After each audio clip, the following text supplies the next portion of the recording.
Hello friend, welcome back to my channel, and today we will see our third unit where we will understand the uses of a and the. So आज का objective क्या है हमारा कि हम लोग a and the का proper uses आज समझेंगे. Okay, so a is used before name of things when the name comes in singular. जब भी हम किसी एक चीज़ को मेंशन कर रहे हैं, किसी एक सिंगुलर चीज़ को मेंशन कर रहे हैं, तो हम क्या यूज़ करते हैं अ. यहाँ पर एग्जाम्पल दिया है, I saw a dog in the park.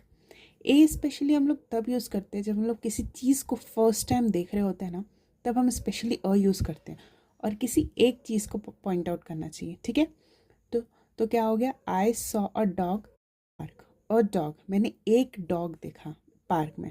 ठीक है, उसी तरह एन है, an in use before names of thing when names come in singular. However the name should begin with vowel sound.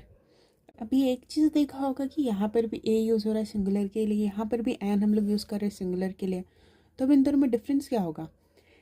यहाँ पर एन हमने तब यूज़ किया जब हमारे पास कोई भी वर्ड जो स्टार्ट हो रहा है वॉवल साउंड से. और अब इंग्लिश अल्फ़ाबेट में वॉवल क्या क्या होते हैं, ए, ई, आई, ओ, यू.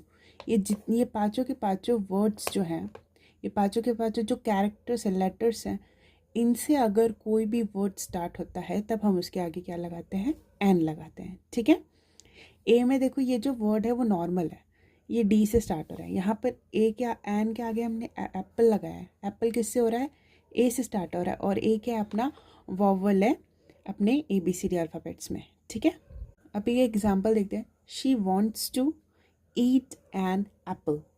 अब यहाँ पर भी हम लोग फर्स्ट टाइम किसी चीज़ को रेफ़र कर रहे हैं. एन एप्पल मतलब एक एप्पल को हम रेफ़र कर रहे हैं यहाँ पर, और उसको फर्स्ट टाइम रेफ़र कर रहे हैं. लेकिन हमें स्पेसिफिक नहीं पता कौन सा एप्पल खाया हमने, ये नहीं पता, लेकिन हमें ये पता है कि एप्पल खाया हमने. ओके, अभी दूसरा यहाँ पर द का इस्तेमाल देखते हैं. अभी यहाँ पर क्या लिखा है, a and an are used only once in a passage और discourse when you are referring to a person or a thing for a first time. But when you refer to a person or a thing again, you use the person or the thing. अब यहाँ पर ये word बहुत specifically mention है. अभी ए और N हम लोगों ने तब यूज़ किया था जब हमने किसी चीज़ को फर्स्ट टाइम देखा था. यहाँ पर भी हमने एप्पल को फर्स्ट टाइम देखा था, तब हमने मेंशन किया था. अभी यहाँ पर जब हम लोग उसी चीज़ को अगेन देखते हैं तो हम द यूज़ लगाते हैं. हमें ये नहीं पता वो सिंगुलर हो सकता है, प्लूरल हो सकता है, वो कुछ भी हो सकता है. लेकिन जब हम लोग उसको सेकेंड टाइम मेंशन करते हैं तो हम लोग द लगाते हैं.